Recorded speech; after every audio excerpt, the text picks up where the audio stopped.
Oh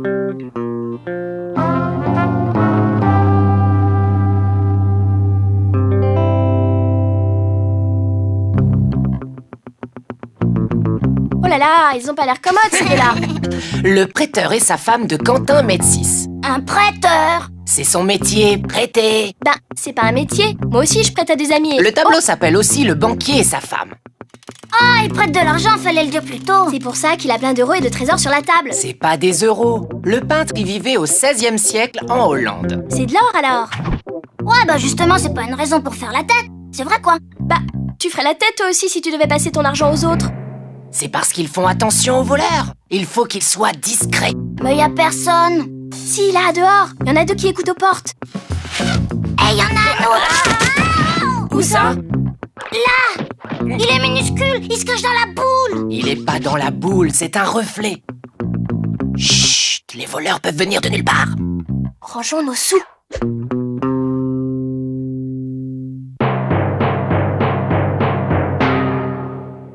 Le prêteur et sa femme, musée du Louvre.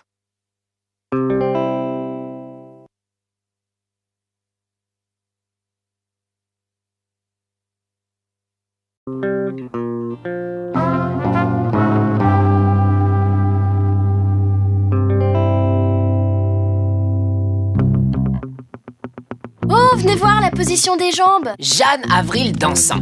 C'est joli comme nom, qui c'était? Attends, c'était une des plus connues des danseuses de French Cancan. Et elle le dansait d'une façon très originale qu'adorait Toulouse-Lautrec. C'est ça le French Cancan? Non, tu dois mettre la jambe de côté et la faire tourner de plus en plus vite. Comme ça? Ah. En plus, ça raye le parquet. Regarde celui du tableau. Mais non, c'est des grands coups de pinceau pour montrer le mouvement. Toulouse-Lautrec dessinait directement dans les boîtes de nuit les filles qui dansaient. C'était pris sur le vif, comme on dit. Je croyais que les boîtes de nuit c'était plein de couleurs. Là c'est pas très gai, il y a plein de marron. C'est pas du marron, c'est du carton. C'est même pas peint partout. C'est parce qu'il peignait sur tout ce qui lui tombait sous la main. Il adorait peindre les French Cancan et comme il était Il noctambule... ne fallait pas le réveiller. Mais il faut pas réveiller un octambule, c'est connu. Somnambule, pas noctambule. Il passait ses nuits dehors à faire la teuf et à regarder les danseuses. Jeanne Avril dansant, musée d'Orsay.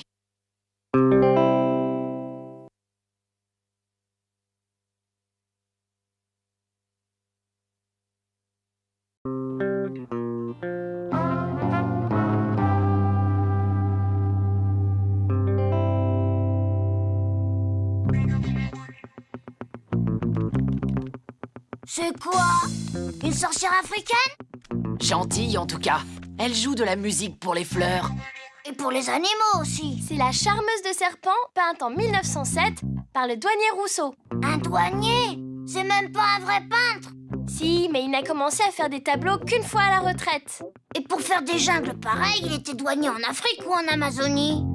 Non, il allait au jardin des plantes et après il peignait. C'est pour ça qu'il s'imaginait qu'au paradis, c'était comme dans la jungle. Tout le monde croyait ça à cette époque. Ils étaient bien naïfs, les gens. Oui, d'ailleurs, le douanier Rousseau faisait de la peinture naïve. Il n'avait jamais appris à peindre et ne voulait pas obéir aux règles classiques. Mais comment tu sais tout ça, toi? Ben, tout le monde le sait, non? Incroyable. Quel gros naïf.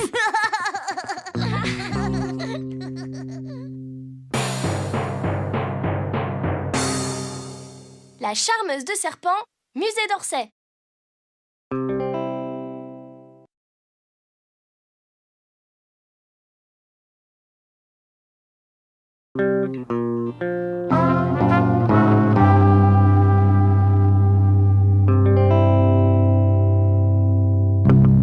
Tiens, mais qu'est-ce qu'elle fabrique, la dame? Les cribleuses de blé de Gustave Courbet, 1854. Eh ben, c'est des cribleuses de blé. Ouais, je te remercie. Et c'est quoi des cribleuses? Je pense qu'elle passe le blé dans un grand tamis et les bons grains tombent sur le tissu par terre. Et celle qui dort, là? À mon avis, elle fait la même chose, mais grain par grain. Et elles font ça toute la journée? Les pauvres. Mais c'était super fastidieux avant les travaux de la ferme. Maintenant, il y a des tas de machines.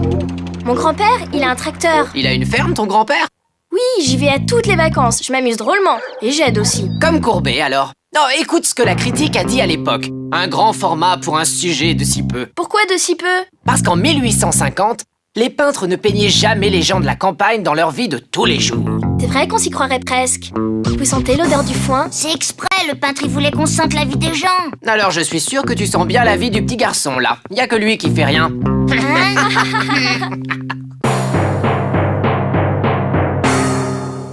Les cribleuses de blé, Nantes, musée des Beaux-Arts.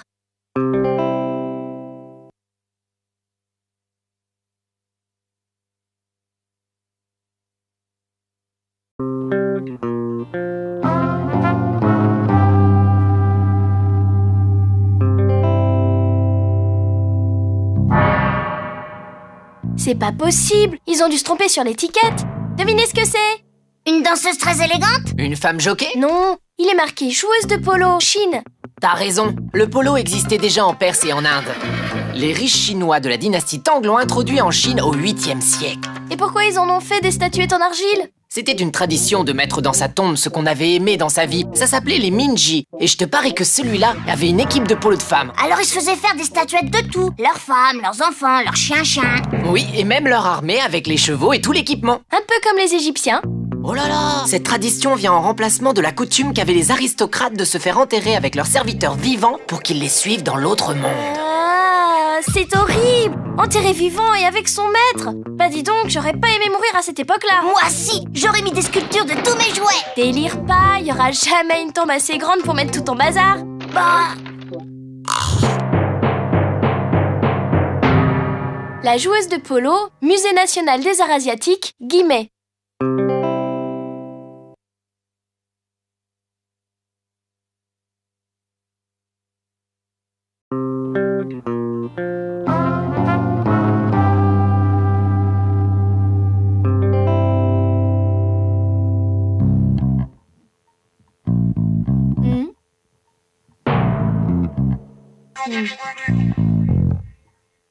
C'est du Picasso, ça? Bah oui! D'après ce que j'ai lu, il adorait être au bord de la mer et peindre des femmes sur les plages. Moi, je croyais que Picasso mettait les yeux sur le côté, le devant derrière, des trucs avec des formes bizarres, quoi. Oui, mais il a aussi fait plein de tableaux dans des styles différents selon les époques. Là, c'était en 1922. c'est marrant. Elles sont grosses mais elles ont l'air toutes légères. Énorme, tu veux dire? Tu te rends compte de la taille de leurs bras? N'empêche, on dirait pas qu'elles courent, on dirait qu'elles flottent. Évidemment, Banane, elles sont au bord de l'eau. T'es bête, c'est parce qu'elles écartent leurs bras comme des ailes en regardant le ciel. C'est peut-être des danseuses. De ce gabarit-là, tu rigoles. Non, ce sont des sportifs qui s'entraînent. Elles ont dû faire de la gonflette. Ouais, mais à l'hélium alors.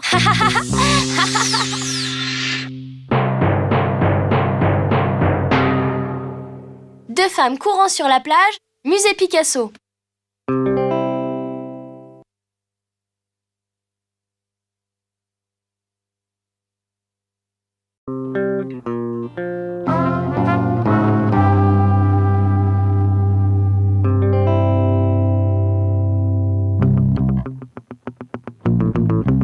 Eh ben, elle fait sa mystérieuse, celle-là. Elle s'appelle Modigliani. Patate, c'est le nom du peintre. Elle, c'est Antonia. En plus, c'est marqué là. On voit pas ses yeux, ils sont ouverts. C'est pour lancer des lasers. Ça lui fait un regard qui tue. Des lasers en 1915? N'importe quoi. Ils sont quand même bizarres, ces yeux. On se demande à quoi elle pense. Et le cou, on dirait une femme girafe ou une statue tellement elle est raide. C'est malin, peindre une statue. Il aurait mieux fait de sculpter tout de suite. Ah, mais il l'a fait. Modigliani était aussi sculpteur. Quand même, il est super sombre, ce tableau. Il devait être triste, ce Modigliani. Non, c'était un bon vivant. Il avait plein d'amis peintres. Mais il était pauvre, avec une santé fragile. Il est mort à 35 ans. C'est vieux ou c'est pas vieux, 35 ans, hein? Quand même, j'aimerais bien savoir à quoi elle pense. Ben, elle se dit pareil en te regardant. Mais à quoi elle pense, celle-là? Hein? Antonia, musée national de l'Orangerie.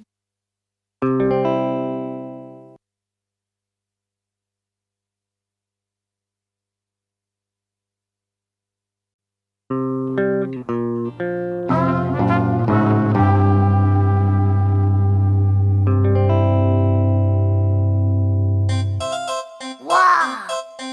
un peu tous ces animaux. Un singe, un lion, un chien, et ça, qu'est-ce que c'est? C'est une licorne. Ouais, je savais.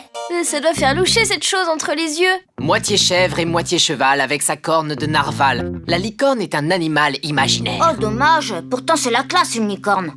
Et ça, c'est imaginaire? Les lapins, les chèvres, les chiens qui volent avec les oiseaux? Non, c'est une très vieille façon de dessiner. Ah bon, mon petit frère, il dessine comme ça? C'est la perspective du Moyen-Âge. Ils disent que ce qui était loin est en haut du tableau, alors que ce qui est devant est en bas du tableau. De toute façon, c'est pas un vrai tableau. On dirait un canevas de ma grand-mère. Oui, parce que c'est une tapisserie du temps des chevaliers. À mon seul désir. C'est le titre de la première des 6 tapisseries qui forment la Dame à la licorne. Il y a une licorne, mais il y a ni cheval, ni chevalier. Ils faisaient tout le temps la guerre. Oui, et leurs femmes restaient seules à tapisser. Ah, elles avaient le temps. Les guerres, elles duraient au moins 100 ans. La Dame à la licorne, à mon seul désir, musée national du Moyen-Âge, Cluny.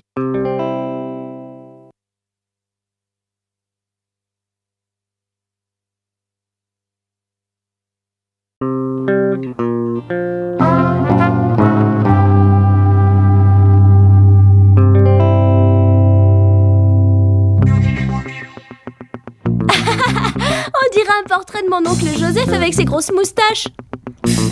C'est un collage sur bois de Jean Harpe. Mais c'est bizarre, ça me fait plutôt penser à... Ah, une grosse amibe, comme dans le microscope de l'école. Et une grosse amibe à moustache alors. Étrange ces formes. Et là, on dirait... L'amibe de l'oncle Joseph, vue au microscope. Bah, pourquoi t'es tout rouge? Pousse-toi, on voit plus l'oncle Joseph. Pas sûr que ce soit l'oncle Joseph. En fait, le tableau s'appelle... Femme? Donc c'est pas une moustache. C'est sa poitrine et là-haut sa bouche. Et le nombril. Oui, Jean Harpe était...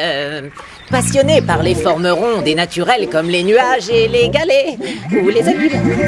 On n'était pas loin alors. C'est pas l'amibe de l'oncle Joseph. C'est celle de la femme à barbe.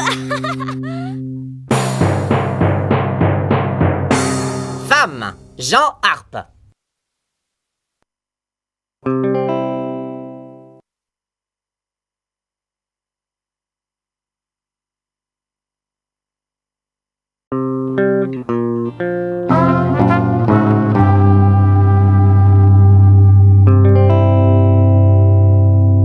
Oh, vous avez vu ce géant?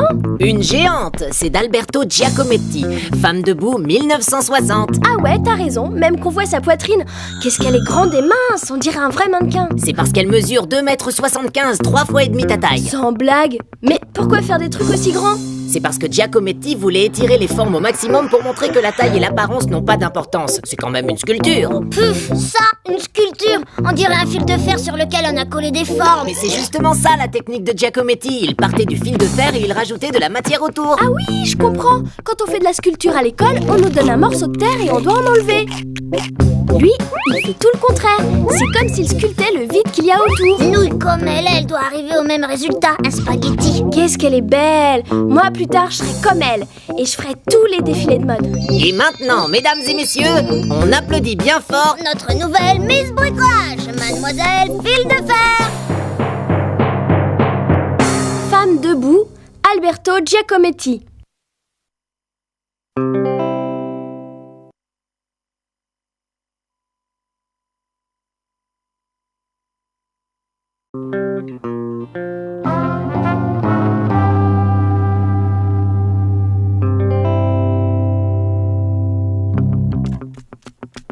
King Kong! Franchement, ça m'étonnerait. Gorille enlevant une femme d'Emmanuel Frémillet, 1887. Dans King Kong, je crois que c'était bien plus tard. Il est drôlement impressionnant. On dirait un vrai. C'est normal, le sculpteur a étudié en détail l'anatomie des gorilles au musée d'histoire naturelle. Au zoo, quoi. Il a l'air enragé. T'as vu comme il tient la femme? Il l'a enlevé parce que sa tribu tue les gorilles. Tu veux dire que c'est de la légitime défense? Mais la pauvre, elle a aucune chance face à ce monstre. Vous croyez qu'il va la dévorer? C'est pas carnivore, les gorilles. Il va peut-être demander une rançon. Ah, je suis mort de rire. Regarde plutôt les trous qu'il a dans le dos. Il a été blessé par les chasseurs. Et alors? Il n'avait qu'à enlever un chasseur. Elle ne lui a rien fait, elle. C'est le morceau de mâchoire de gorille qu'elle a sur la tête qui a dû le rendre furieux. Quelle idée de mettre ça sur sa tête, c'est dégoûtant. Ben, c'était leur bijou.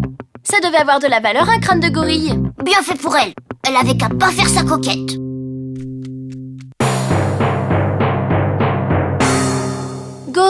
Enlevant une femme, Nantes, Musée des Beaux-Arts.